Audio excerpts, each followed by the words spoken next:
Oke, balik lagi di Politeknik Lamandau di prodinya Teknologi Produksi Ternak dengan mata kuliah Dasar-Dasar Manajemen Ternak. Ini di babnya pemeriksaan nilai nutrisi. Jadi kita bisa melihat bahwa bahan makanan adalah segala sesuatu yang dapat dimakan oleh ternak yang belum tentu bermanfaat. Nah, bermanfaat itu seperti apa sih?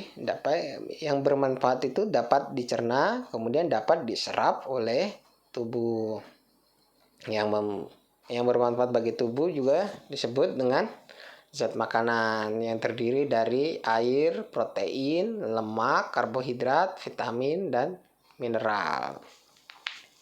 Nah, jadi kalau yang protein, lemak, karbohidrat itu adalah disebut dengan makronutrisi. Kalau vitamin, mineral itu adalah mikronutrisi.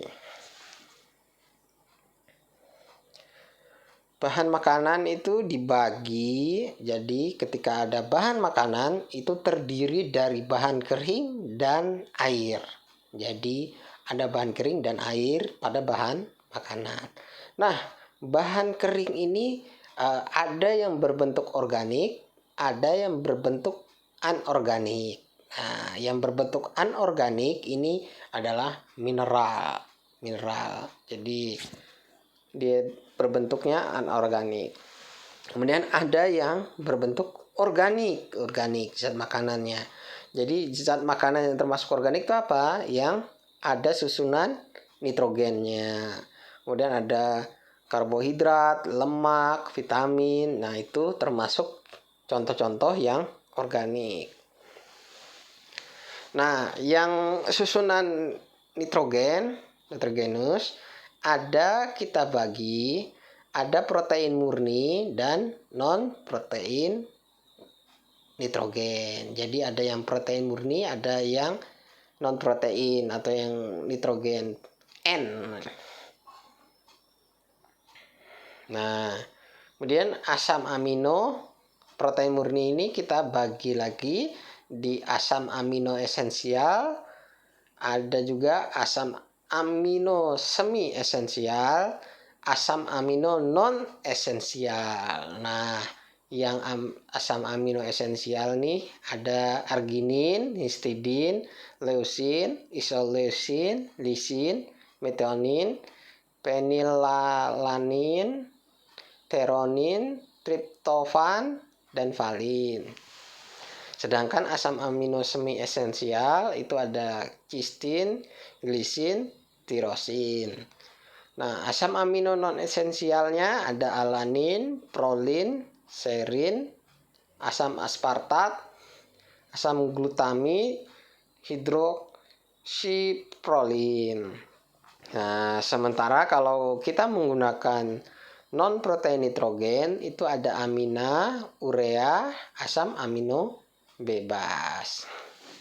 Nah, setelah protein kita ke karbohidratnya. Karbohidrat dibagi dua, bahan ekstrak tanpa N, BETN, jadi bahan ekstrak tanpa N, dan serat kasar. N itu nitrogenus ya, nitrogennya. Nah, bahan ekstrak tanpa N atau BETN itu dibagi lagi ada monosakarida, disakarida, dan polisakarida. Mono berarti satu, dis berarti dua, poli berarti banyak. Nah, polisakarida ini tidak dapat larut ya.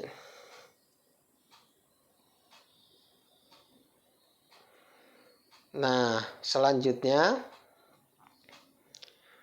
dari monosakarida itu ada glukosa, kemudian fruktosa dan galaktosa. Kalau disakarida sukrosa, laktosa dan maltosa. Polisakarida ini biasanya pati. Nah, untuk serat kasar ada ada lignin, ada selulosa, hemiselulosa, polisakarida ya termasuk ya, selulosa dan hemiselulosa yang tidak dapat larutnya. Jadi serat kasar ini adalah biasanya yang ada menjadi masalah. Kenapa? Karena serat kasar ini atau yang berbentuk ligno, ada yang selulosa dan hemiselulosa, ini biasanya bersisa di makanan, sulit untuk dicerna. Tetapi kita biasanya menggunakan tambahan mikroba untuk memfermentasi, untuk memecah ikatannya agar mudah diserap oleh tubuh. Jadi biasanya pada bentukan seperti selase. Nah, kemudian ada lipida atau lemak, ada yang sederhana, ada yang teruntai atau susunan.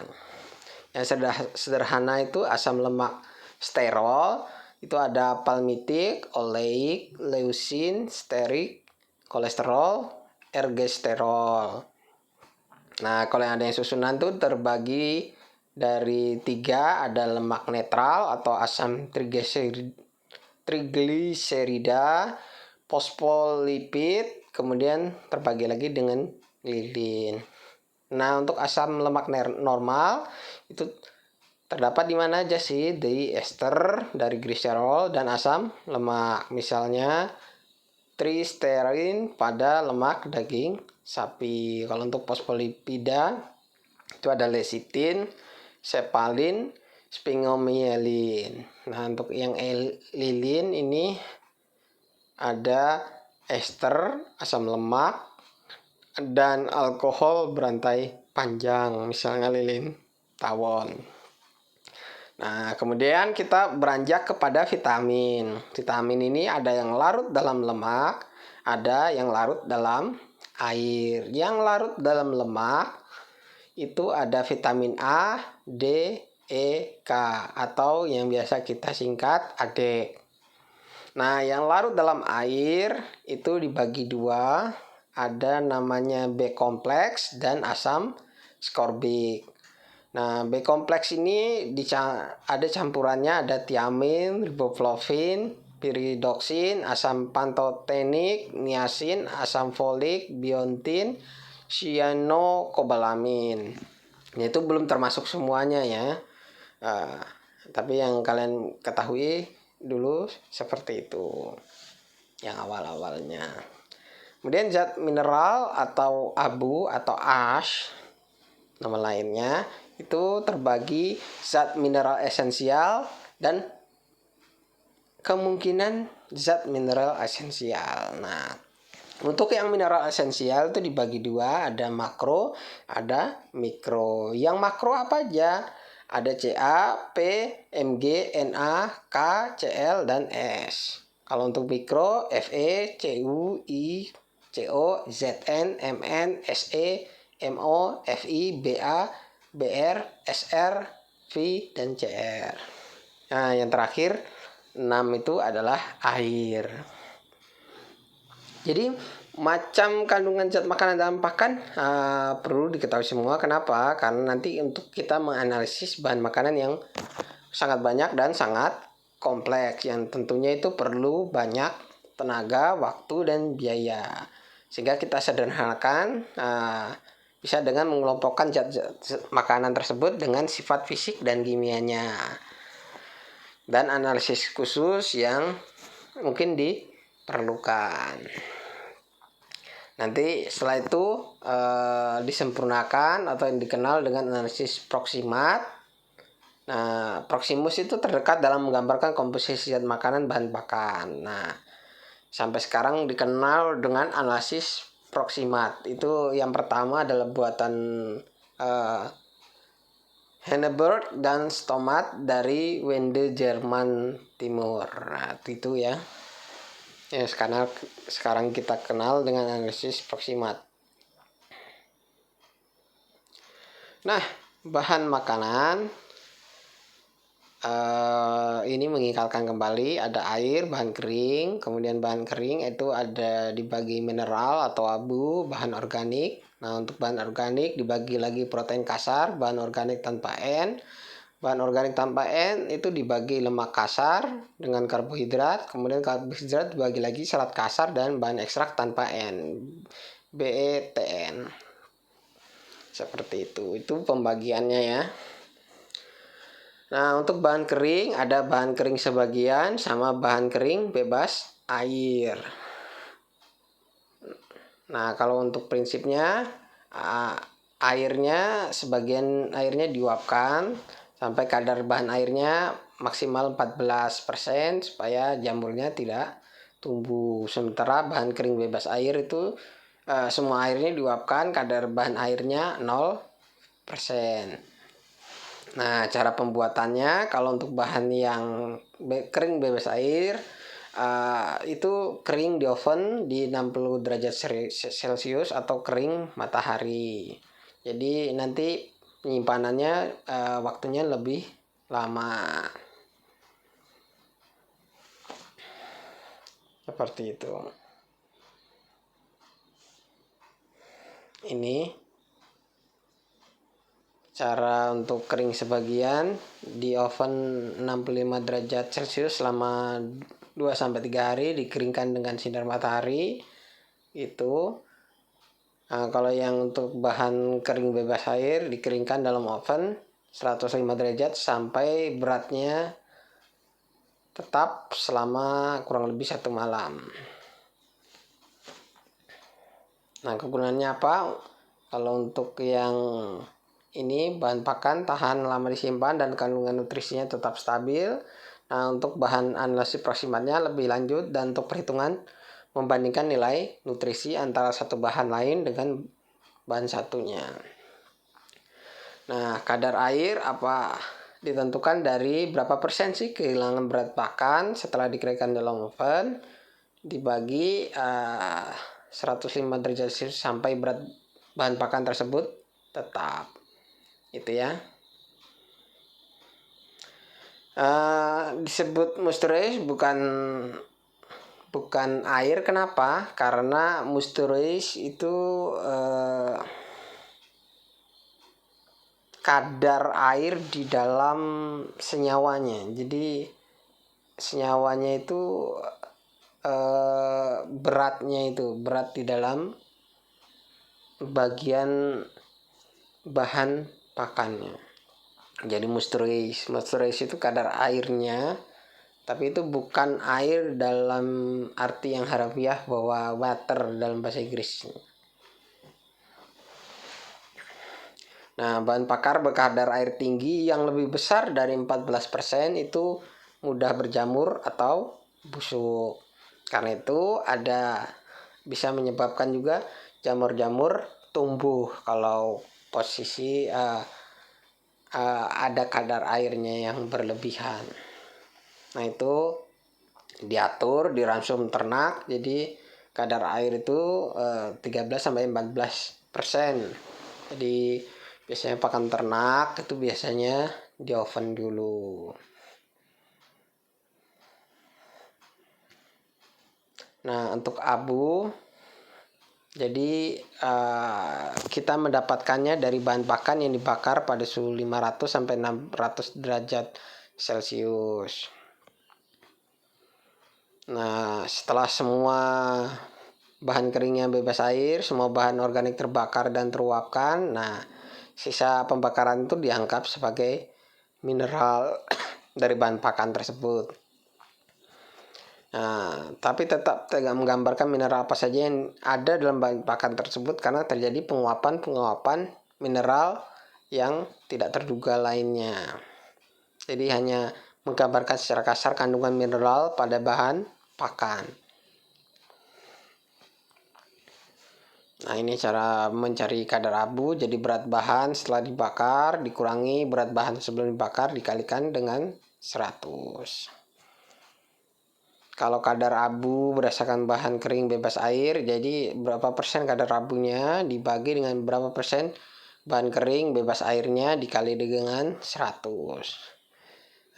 Cari bahan organiknya adalah bahan kering bebas air dikurangi dengan kadar abunya. Itu ketemu bahan organiknya. Nah, kemudian ada karbohidrat dibagi dua ya. Ada serat kasar dan bahan ekstrak tanpa N atau BTN. Kalau serat kasar itu kaya dengan lignin dan selulosa, hemiselulosa ya, sulit dicerna. Yang sulit dicerna seperti gula dan pati ya. Jadi karbohidrat itu isinya adalah sugar and starch. Jadi sugarnya gula, starchnya adalah pati. Sehingga kita ingin membuatnya mudah dicerna. Sebagiannya tapi pada kenyataannya tidak demikian, sering terjadi pada hijauan pakan ternak. Sebagian selulosanya terdapat dalam bahan ekstrak tanpa N, itu adalah isinya adalah lignin. Sementara lignin itu sulit atau susah dicerna. Nah, di sini kita melihat serat kasar dan BTN dari beberapa hijauan pakan ternak. Ada pertama rumput, kedua legum, ketiga ada jerami. Bagaimana kita melihat banyaknya lignin dan selulosa. Nah, untuk pentosan adalah salah satu jenis polisakarida. Jadi rantai banyak untuk karbohidrat. Nah, untuk serat kasar mengandung selulosa, hemiselulosa, lignin, dan silika yang tidak dapat dicerna organ ternak. Itu yang nanti menentukan nilai nutrisi atau kualitas dari pakannya. Nah, serat kasar adalah senyawa organik yang tidak larut dalam perebusan menggunakan larutan asam lemah atau basa lemah. Jadi kalau kita melihatnya, cara melihatnya adalah bahan pakan, masukkan ke dalam air menyer, kemudian ada 50 cc asam lemah, H2SO4, 0,3 N, kemudian dididihkan di atas penangas air selama 30 menit, jadi dipanaskan. Kemudian ada juga kita buat 25 cc basa lemah, NaOH 1,5 N. Jadi dua ya, ada asam lemah dan basa lemah, kemudian dididihkan juga sama ke 30 menit. Jadi kalau serat kasar tidak larut, kalau senyawa organik lain itu larut. Kemudian kita tuangkan ke dalam kertas saring dan yang tersisa itu adalah serat kasarnya. Nah, kemudian masukkan 500 cc HCl 0,3 N dalam burnernya. Biarkan selama 1 menit, kemudian kita hisap dengan kompresor. Lalu bilas residunya yang dalam burnernya ke dalam air panas. Kemudian ditambahkan aseton 5 cc, biarkan 1 menit, kemudian hisap dengan kompresornya. Kertas saring yang berisi residu atau yang serat kasar kemudian diletakkan ke dalam jalan porselin, kemudian di oven 105 derajat selama 1,5 jam, kemudian didinginkan di eksisator, kemudian kita timbang berapa gramnya. Selanjutnya kita masukkan cawan tersebut ke dalam tanur listrik 550 derajat Celcius selama 2 jam, kemudian didinginkan dalam eksisator, kemudian kita timbang gramnya.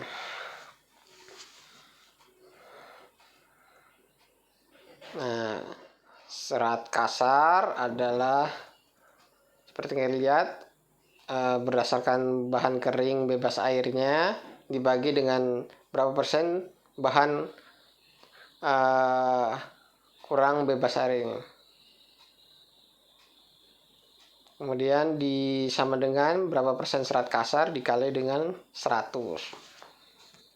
Seperti itu untuk analisisnya. Kemudian bahan ekstrak tanpa N atau BTN atau yang nitrogen free extract NFE. Jadi yang kelompok karbohidrat yang mudah larut dalam perebusan menggunakan asam lemah sama basa lemah. Jadi dia kebalikan dari yang tadi yang